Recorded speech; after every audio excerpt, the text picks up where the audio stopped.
Kumpiyansa naman ng mga Pilipino sa Myanmar na bumubuti na ang ekonomiya ng Pilipinas. Kanilang ipinaabot ang suporta sa Aquino administration na maging katuwang sa pagsusulong ng pambansang kaunlaran at tiwala sa pagbubukas pa ng maraming oportunidad, lalo na sa larangan ng turismo. Muli mo kami balitaan, Rocky Ignacio. Mas kumpiyansa na ang mga Pilipino abroad sa patuloy na pagbuti ng ekonomiya ng Pilipinas. Kabilang na dito si Esperanza Cordonio So, Marketing Manager Global Sky Company Limited at 10 taon nang nagtatrabaho sa Myanmar. With President Aquino, there is a better trust now to the economy of the Philippines. And I believe na parang investors are more willing now Philippines as another venue to invest, and I think also it gives a better impression about Filipinos abroad. Kasi how your country is doing reflects on a Filipino who's working outside of the country. Kahit pa malayo kami, it reflects on us.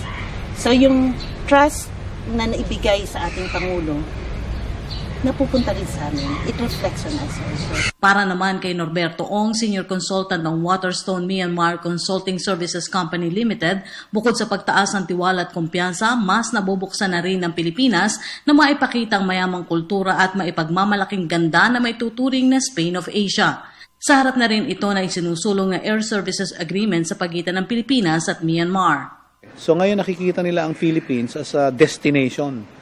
Meron din kasi ditong marami ding population dito na merong kakayahan. Ang panay punta lang nila is Thailand, Hong Kong, Singapore.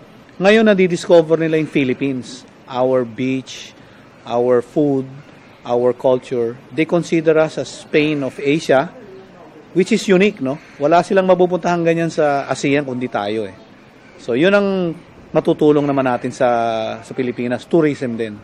Kaunti lamang ang mga Pilipino sa Myanmar na umaabot sa 570. Karamihan sa kanila nasa larangan ng engineering at manufacturing sectors. Bukod pa ito sa mga professional na guro, architects, journalists at technical experts.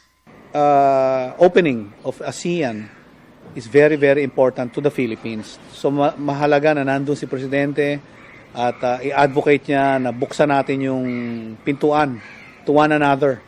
Open trade, wag tayo matakot dahil ang Pilipino talagang survivor tayo eh. And I think, this is again one opinion of mine, even in business, it will be to our advantage.